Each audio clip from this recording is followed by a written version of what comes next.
मयंक एक multinational company में bank manager की जॉब करता था। एक दिन मयंक को ऑफिस से घर जाने के लिए लेट हो गया था। सर्दी का मौसम होने के कारण रात भी जल्दी हो गई थी और ठंड भी शुरू हो चुकी थी। रास्ते में चलते चलते मयंक को अचानक एक आवाज सुनाई दी, रुक जाओ। मयंक वहीं पर रुक गया और पीछे मुड़ के देखा, लेकिन पीछे कोई नहीं था।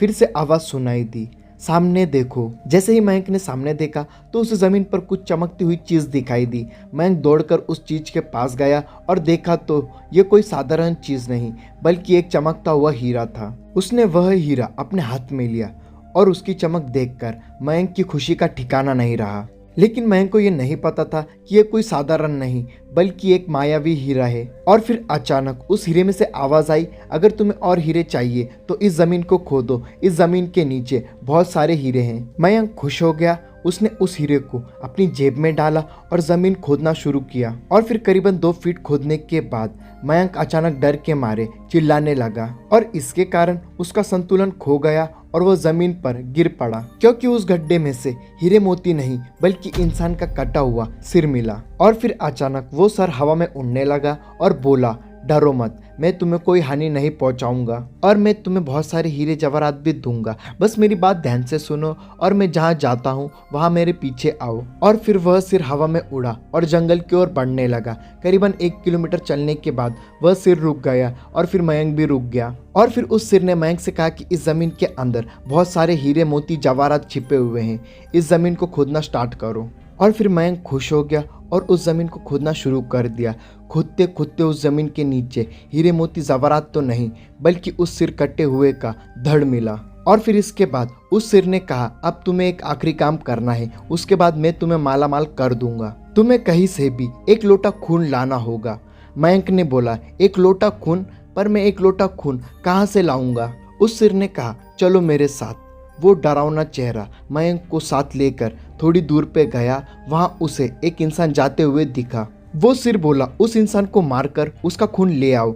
मयंक डर गया और बोला, नहीं नहीं, यह मुझसे नहीं होगा, मैं यह नहीं कर सकता। अगर तुमने यह काम नहीं किया तो मैं तुम्हें बहुत बड़ी मुसीबत में डाल दूंगा, फिर तुम्हारी पूरी जिंदगी नरक बन जाएगी। मयंक ने हाथ जोड़कर उसे कहा, मुझे माफ कर दो, अगर मैंने उसे मारा तो मुझे पुलिस गिरफ्तार कर लेगी और मुझे जेल जाना पड़ेगा। और फिर उस सिर ने अपनी तंत्र मंत्र की शक्ति से एक छुरी और 1 लोटा प्रकट किया और गुस्से में बोला, अगर तुम मेरा यह काम नहीं करोगे तो मैं तुम्हारे पूरे परिवार को मौत के घाट उतार दूंगा। मयंक ने मजबूरी में आकर उस आदमी को मार डाला और उसका खून लेकर उस सिर के पास गया। और फिर वो सिर खून को देखकर बहुत खुश हुआ और बोला, यह खून मेरे शरीर पर डाल दो। और फिर उस सिर के कहने पर मयंक ने खून को उसके शरीर पर डाल दिया। फिर कुछ ही देर में वो कटा हुआ सिर उस शरीर से जुड़ गया। यह सब देखकर मयंक की हालत खराब होने लगी। वो उस भूत को देखकर काफी डर गया।